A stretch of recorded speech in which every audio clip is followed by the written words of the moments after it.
ଯେକୌଣସି ମ୍ୟାରେଜରେ ଗିଫ୍ଟ ବାଛିବା ଭାରି କଷ୍ଟ। ସିଏ ଯଦି ପୁଣି ଛୁଟି ଦିନରେ ହେଇଥିବ ଆହୁରି ଭାରି। ଆଉ ଗୋଟେ ନୂଆ ବ୍ଲଗରେ ଆପଣମାନଙ୍କୁ ସ୍ୱାଗତ କରୁଛି। ଆକ୍ଚୁଆଲି ଆମର ଗୋଟେ କଷ୍ଟମର ଆଜି ବାହାଘର ଥିଲା, ଫଟୋ ବନେଇବା ପାଇଁ ଗଲୁ।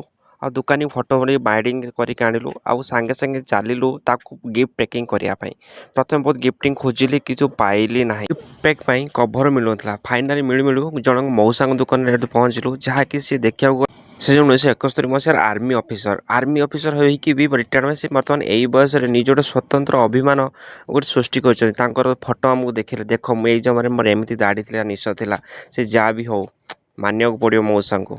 ଆଜିକାଲି ଜେଞ୍ଜି ବି ଯିବେନି ବୋର୍ଡରକୁ ଇଏ କରିବା ପାଇଁ। ତଥାପି ଶେଷରେ ମଉସା ଆମର ଭଲ ପ୍ୟାକିଂ କରି ଗିଫ୍ଟଟା ବହୁତ ସୁନ୍ଦର ପ୍ୟାକିଂ କରି ଆମେ ଚାଲିଲୁ ଆମ ମଲ୍କୁ, ଯେଉଁଠି ଆମ ମ୍ୟାନେଜର ସହିତ ଯିବାର ଅଛି। ତାଙ୍କର ବି ଗୋଟେ ଭଲ ଗିଫ୍ଟ ଆଣିବାର ଅଛି। ଫାଇନାଲି ଆମେ ବସି ପହଞ୍ଚିଗଲୁ ଆମ ପ୍ଲୋଟନ ମଲ୍ରେ। ପ୍ଲୋଟନ ମଲ୍ କିଛି ମ୍ୟାନେଜର କଲା, ତମେ ତୋର ଗିଫ୍ଟ କରିଦେଇଛ, ମୁଁ ମୋର କ'ଣ କରିବି, ମୋ ପାଇଁ ବି ଗୋଟେ ଗିଫ୍ଟ ଦରକାର। ତାଙ୍କ ପାଇଁ ଆମେ ଗଲୁ ବାଛିବା ପାଇଁ। ସେ ବି ଯାହା ବି ହଉ ଅନ୍ଧାରରେ ବାଡ଼ି ଗୋଟେ ଭଲ ଗିଫ୍ଟ ପାଇଲୁ। ଏଇ ଗିଫ୍ଟଟା କ'ଣ ହେଇଥିବ ସାଙ୍ଗମାନେ ନିଶ୍ଚୟ କମେଣ୍ଟ କରିବେ। ତାପରେ ଆମର ଷ୍ଟାର୍ଟ ହେଇଗଲା ଗିଫ୍ଟ ପ୍ୟାକିଂ କରିକି ସାଙ୍ଗେ ସାଙ୍ଗେ ବାହାରି ପଡ଼ିଲୁ ଆଉ ଆମର ସାଙ୍ଗଙ୍କର ବାହାଘରରେ। ଫାଇନାଲି ଆମେ ତାଙ୍କ ଜାଗାରେ ଯାଇ ପହଞ୍ଚିଗଲୁ। ବହୁତ ଭିଡ଼ ଆଉ ବଢ଼ିଆ ସୁନ୍ଦର ଡେକୋରେସନ୍ ହେଇଥିଲା। ଖାଇବା ପିଇବା ବାଉଁଶ ବଜାର ଦେଖିବାକୁ ଗଲେ ମୋତେ ଲାଗିଲା ଗୋଟେ କୋଟିର ବୋଧେ ତା ବାହାଘର।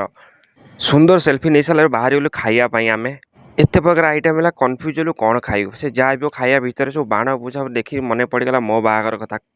ମାନିବାକୁ ପଡ଼ିବ। ଚାର୍ଜ ମୋର ସରିଗଲା। ସାଙ୍ଗମାନେ ଆପଣମାନେ ବି କୁହନ୍ତୁ ଗିଫ୍ଟ କ'ଣ ଦେଇଛନ୍ତି ଆପଣଙ୍କ ସାଙ୍ଗଙ୍କ ବାହାଘରରେ।